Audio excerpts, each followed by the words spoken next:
দেখবেন মুহররম মাস যখন আসে তখন আহলুস সুন্নাত ওয়াল জামাতের এক শ্রেণী আহলুস সুন্নাত ওয়াল জামাত তারা ইমামে আলী মুকাম আহলে বাইত রাসূল সাল্লাল্লাহু আলাইহি সাল্লামের মহব্বতে তারা দিওয়ানা হয়ে যায়, তারা উদ্বেলিত হয়ে যায়।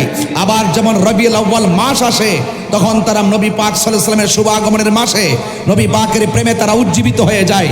তাহলে কনসেপ্ট ক্লিয়ার হয়ে গেল।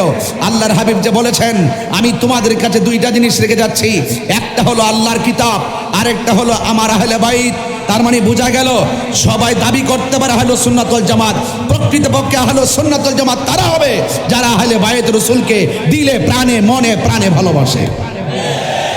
বুঝতে পেরেছেন? এই জন্য দেখবেন আহলে বাইত রাসূল সাল্লাল্লাহু আলাইহি ওয়াসাল্লামের মুহররমের মাস আসলে সবার মুখে এরকম কারবালার আলোচনা শোনা যায় না, আহলে বাইত রাসূল সাল্লাল্লাহু আলাইহি ওয়াসাল্লামের আলোচনা শোনা যায় না, পাকে পাঞ্জাতনের আলোচনা শোনা যায় না, ঈদে মিলাদুন নবী সাল্লাল্লাহু আলাইহি ওয়াসাল্লাম আসলে এই নবী পাকের শুভ আগমনের আলোচনা শোনা যায় না। অর্থাৎ ক্লিয়ার হয়ে গেল ও মুখে দাবি করে সুন্নি কিন্তু হৃদয়ে মুনাফিকি কথা বলেন, ঠিক কিনা? আর আমরা মুখে দাবি করি সুন্নি, হৃদয়ে রাসূল পাকের সুন্নাহকে ধারণ করি। আমরা মুখে দাবি করি সুন্নি, হৃদয়ে আহলে বাইত রাসূলুল্লাহকে আমরা আহলে বাইত রাসূল সাল্লাল্লাহু আলাইহি সাল্লামকে হৃদয়ে ধারণ করি। আমরা মুখে দাবি করি সুন্নি, আমরা নবী পাকের শুভ আগমনে আনন্দে উজ্জীবিত হয়ে রাজপথে ইয়া রাসূলুল্লাহ রাসূল আন্তরিক কথা বলেন, ঠিক কিনা?